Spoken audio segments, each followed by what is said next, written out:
मी दीपक काळजे तुमचं सर्वांचं स्वागत आहे आपल्या चॅनलवर. आता जो या वयवारीचा तुम्ही पाठ बघणार तो 7वा आहे. जर याच्या पहिले जर तुम्ही जे मागील पाठ बघितले नसेल तर ते बघून घ्या, कारण की त्या पाठवर अवलंबून हे पाठ आहेत. कारण की आता ही पातळी जर हाय लेवल होणार आहे, हाय लेवलची पातळी असणार आहे आणि कठीण प्रश्न असणार आहे. त्याच्यामुळे पहिले जे सोपे प्रश्न होते ते बघून घ्या. त्या लेवलवर हे त्या बेसिकवर हे अवेलेबल आहे. चला मग आपण हे 22 क्रमांकाचा प्रश्न बघून घेऊ. याच्यात काय दिलं आपल्याला बघून घेऊ. शिरीन मरीनपेक्षा 3 वर्षांनी लहान आहे. आता इथं शिरीन घेऊन घेऊ आपण.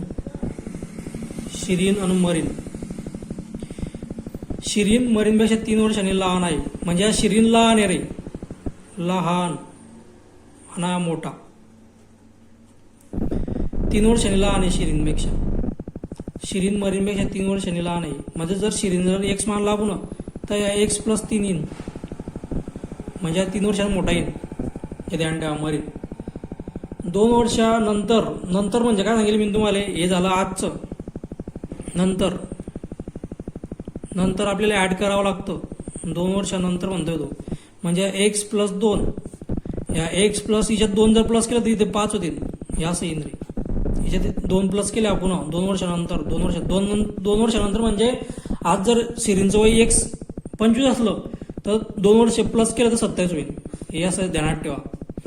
तो काय म्हणतो, 2 वर्षानंतर त्यांच्या वयाचे प्रमाण 5चा 6 होईल म्हणजे याचं 5 होईल तर याचं 6 होईल. याचा तिरकस गुणाकार करून घेऊ आपण. तिरकस गुणाकार करायचा. या 6 न 6x प्लस 6 दोन्ही 12 बरोबर 5x 5 5 25. आता हे x इकडे येतील, हे मायनस होतील. 6x मायनस 5x बरोबर हे 25. हे प्लस हे तिकडे जातील तर मायनस होतील 12. x 6x मधून 5x गेला, x राहिला. या 25 मधून 12 गेला 13 म्हणजे x बरोबर काय आलं 13. आपल्याला शिरीचं वय काढायचं होतं म्हणजे एक्सचं वय काढायचं होतं. एक्सचं बरोबर वयवर आलं 13 म्हणजे आपला पर्याय क्रमांक 1. आपलं उत्तर बरोबर आहे. हे 13 वय आलं त्याचं एक्स. चला मग 23वा प्रश्न बघू. याच्यात काय दिलं आपल्याला. या पण प्रश्न आपल्याला या जालना तलाठी 2016 पडेल. 39 विद्यार्थ्यांच्या एका वर्गाचे सरासरी वय 15 वर्ष आहे. जर वर्ग शिक्षकाचे वय त्यात मिळवले तर सरासरी 3 महिन्यांनी वाढते. तर वर्ग शिक्षकाचे वय किती असेल. त्यांना काय दिले आपल्याला. आता हे तुम्हाला सरासरी टॉपिक बी माहिती पाहिजे. सरासरी म्हणजे काय असते रे. 39 विद्यार्थी एका वर्गाच्या वयाची सरासरी म्हणजे 39 विद्यार्थी त्यांची वयाची सरासरी दिले ते एकूण वय येईल त्यांचं गुन्हेला करण्यामुळे. आपल्याला सरासरी काय असते. आपल्याला जर 5 संख्या दिले ABCDE या 5 संख्या दिले तर त्याला 5 न भागावं लागतं तेव्हा सरासरी येते. म्हणजे आता हे 25 आहे, हे 30 आहे आणि हे 35 आहे. आता हे 3 लोक आहे म्हणून 3 न भागायचं आहे. यांची बेरीज करायची तिघीची 30 25 आणि हे 30. ह्याच्यात 25 टाकून घ्यायचे म्हणजे 30 30 30 90 येईल. 90 भागीला 3 म्हणजे झाली 30. झाली सरासरी 30. हे 3 जणांची याला म्हणतात सरासरी. आता त्यांना काय सांगितलं आपल्या 39 विद्यार्थ्यांची एका वर्गाचे सरासरी वय 15 वर्ष आहे म्हणजे 15 कडे यांची एकूण बेरीज येईल. जर वर्ग शिक्षकाचे वय त्यात मिळवले तर सरासरी 3 महिन्यांनी वाढते म्हणजे जी 15 होती. विद्यार्थ्याच्या एका वर्गाचे सरासरी वय 15 वर्ष आहे म्हणजे 39 विद्यार्थी आहे आणि सरासरी 15 आहे. तो काय म्हणतो, जर वर्ग शिक्षकाचे वय त्यात मिळवले तर 3 महिन्यांनी सरासरी वाढते. म्हणजे 39 विद्यार्थ्याची 3 वर्षांना 39 विद्यार्थी आहे. प्रत्येक पहिले 15 होती तर आता काय झाले 15 वर्ष 3 महिने झाले. 3 महिने म्हणजे एकूण लोक किती आपल्याला 40. या 40 गुन्ह्याला आपल्याला 3 महिने करणे पडतील प्लस आणखीन हे 15 धरणे पडतील. 15 कोणचे धरणे पडतील. या शिक्षकाचे मिळवले वय आपण हे 15 धरणे पडतील. जर आपण यांचा गुणाकार केला 12 म्हणजे महिने किती झाले रे 120 महिने झाले. प्लस हे 120 महिन्याला 12 भागून घेऊ 10 म्हणजे 10 वर्ष झाले आणि 15 झाले. हे 10 आणि 15 किती झाले 25 वर्ष म्हणजे त्या शिक्षकाचं वय किती होतं रे 25 वर्ष. शिक्षकाचं 25 वर्ष वय होतं म्हणून त्यांची सरासरी आहे 15 वर्ष 3 महिने झाली. आपलं उत्तर क्रमांक 2 आहे 39 ही झाली सोपी पद्धत, शॉर्टकट ट्रिक झाली आहे. आता आपण डायरेक्ट सोडवू कसं त्या पद्धतीनं, नवीन पद्धत दुसरी एक पद्धत आहे की हे तुम्हाला समजेल. आपल्याला पहिले 39 सरासरी दिली, या 39 विद्यार्थी सरासरी दिली आपल्याला 15, यांचा गुणाकार करायचा. यांचा जो गुणाकार येईल तो आपल्याला 40 गुणिला 15 आणि 3 महिने यात प्लस हे 3 महिने यांचा गुणाकार करणं पडेल आपल्याला. या दोघीचा या गुणाकारावरून या गुणाकार वजा केला तर वर्ग शिक्षक वय येईल. तर आपल्याला आता हे 3 महिने म्हणजे आपल्याला किती पॉईंटमध्ये घेणं पडेल, म्हणजे असं चालेल का रे 15/3 नाही. आपल्याला आता हे 3 महिने बरोबर 100 घ्यायचे, तर 12 महिने बरोबर 100 घ्यायचे, तर 3 महिने बरोबर किती येईल असं करणं पडेल आपल्याला. तेव्हा आपल्या पॉईंटची किंमत येऊ शकते आपल्याला. आता याचा तिरकाचा गुणाकार करायचा. 3 गुणिला 100/12 1 1 4 4 1 25 म्हणजे आपल्याला काय करणं पडेल रे 40 गुणिला 15/25 या गुणाकार करणं पडेल. हे 3 महिने आपण 25 पॉईंटमध्ये आणलं. कसं 12 महिन्यामध्ये 3 3 3 3 असे झाले. हे 25 पॉईंट 25 पॉईंट 25 पॉईंट 25 पॉईंट 100 आणि 12 महिने होता असे. हे 25 पॉईंट कशातून आले तुम्हाला समजलं ना. 3 महिने म्हणजे 25 पॉईंट 12 महिन्याचे, बस एवढंच आहे ते. आता 39चा गुणाकार 15 करून घ्यायचा. 15 × 135 5 आजच्याला 13 15 × 45 आणि 13 58 558 हे झाला पहिल्याचा गुणाकार. आता दुसरा करून घेऊ.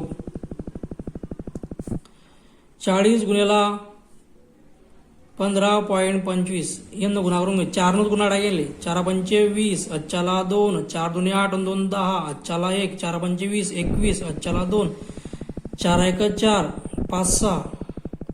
आता इथं 1 0 इथं 0 देऊन द्यायचा.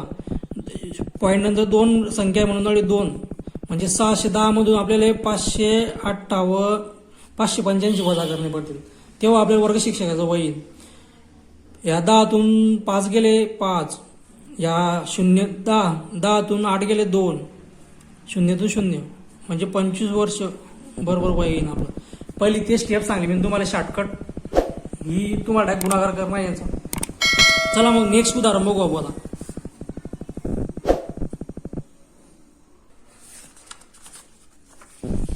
हिच्यात आपल्याला दिले राम व श्याम यांच्या वयाची बेरीज.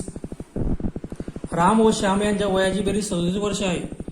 म्हणजे या दोघीची बेरीज काय रे राम प्लस श्याम यांची वयाची बेरीज आहे 37 वर्ष. श्याम रामपेक्षा 5 वर्षांनी लहान आहे. या श्याम या 5 वर्षांनी लहान आहे. तर रामचे वय काढा. म्हणजे हा 37 मधून 5 वजा करायचे, उरले किती रे 32. या 32ले 2 पार्ट करायचे म्हणजे 16. म्हणजे याचं 16 येईल, याचं 16 येईल. आता कोण लहान आहे रे श्याम या रामपेक्षा 5 वर्षांनी लहान आहे. श्याम या 5 वर्षांनी लहान आहे म्हणजे याचं 16 वय येईल आणि याच्यात 5 प्लस टाकायचे, याचं 21 वय येईल. 21 आणि 16 झाले 37. म्हणून रामचे वय किती येईल रे 21 वर्ष म्हणजे पर्याय क्रमांक 3 आणि श्यामचं वय येईल 16. 24चं आपलं 3. चला नेक्स्ट उदाहरण बघू. हिच्यात आपल्याला दिले 25 मध्ये वडील व मुलगा यांच्या आजच्या वयाची गुणोत्तर 5. इथं आता वडील व मुलगा दिला आपल्याला. इथं वडील लिहून घेऊ आपण, इथं मुलगा लिहून घेऊ. सध्याच्या वयाची बेरीज यांचे वडील व मुलगा सध्याच्या वयाची बेरीज 60 वर्ष आहे. याचं 60 वर्षाची बेरीज आहे सध्याचे वय म्हणजे जे चालू आहे आताचे वय. 6 वर्षापूर्वी वडिलांचे वय मुलाच्या वयाच्या 5 पट होते. 6 वर्षापूर्वी आला आता म्हणजे मागे जायचं. पूर्वी 6 वर्षापूर्वी काय म्हणतो तो 6 वर्षापूर्वी वडिलांचे वय मुलाच्या वयाच्या 5 पट होते. म्हणजे मुलाचं जर x असेल तर हे 5x होतं. एवढं ध्यान ठेवा. आणि त्यांचं आता सध्याचं वय म्हणजे आजच्या वयाचं किती बेरीज 60 वर्ष आहे ध्यान ठेवा. तर आजच्या आजच्या 6 वर्षानंतर मुलाचे वय काढा. म्हणजे इथं 6 वर्षानंतर मुलाचे वय काढणे आपल्याला हे काढणं आहे. आता त्यांची बेरीज जर 60 आहे आजच्या वयाची, म्हणजे इथं 6 वर्षापूर्वी म्हणजे हिच्यात 6 टाका, हिच्यात 6 टाका. ओके, म्हणजे हे आजच्या बेरीजीन त्यांची 6 प्लस हे जे आपण काढलं हे त्यांचं 6 वर्षापूर्वीचं आहे. हे 6 वर्षापूर्वीचं आहे आणि आजचं वय प्लस आपण 6 केले म्हणजे हे आजचं येईन आजचं येईन. हे झालं किती रे 12 वर्ष. हे 12 वर्ष कोण रे हे 6 प्लस टाकले आपण आजच्या वय याच्यात 6 प्लस टाकले. हे 12 वर्ष याच्यातून वजा करायचे, उरले किती 48. म्हणजे हे 5x आणि x हे झाले 6x. ह्या 48ला 6x न भागायचं. 6x 6 साईन 7 42 साईन 8 48 म्हणजे x बरोबर काय येईन रे 8 येईन. म्हणजे याचं वय काय येईन आपल्याला याचं 8 येईन. x बरोबर याचं 8 म्हणजे 40 म्हणजे 6 वर्षापूर्वी याचं 40 होतं. मुलाचं 6 वर्षापूर्वी 8 होतं. या 8 मध्ये 6 म्हणजे आजचं वय आलं प्लस ते 6 टाकले हे झालं त्याचं 6 वर्षापूर्वीचं वय. 6 6 12 8 20 म्हणजे 20 वर्ष उत्तर पाहिजे आपलं. 6 वर्षानंतर मुलाचे वय काय असणार 20 वर्ष. पर्याय क्रमांक 4 25. आपल्या समजलं असेल हे उदाहरण कसं सोडवलं होतं. एकदम शॉर्टकट पद्धत आहे, गुणाकार भागाकार करायची गरज नाही एवढी. तर तुम्हाला सांगितलं मी बरोबर.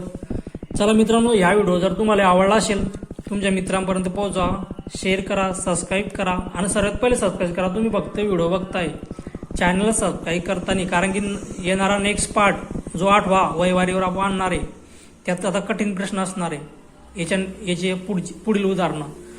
तर ते तुम्हाला बघण्यासाठी पहिले सबस्क्राईब करा, कारण की येणारा पार्ट तुम्हाला लवकरात लवकर येईल. चला मग भेटू नेक्स्ट उदाहरणामध्ये, नेक्स्ट पार्टमध्ये.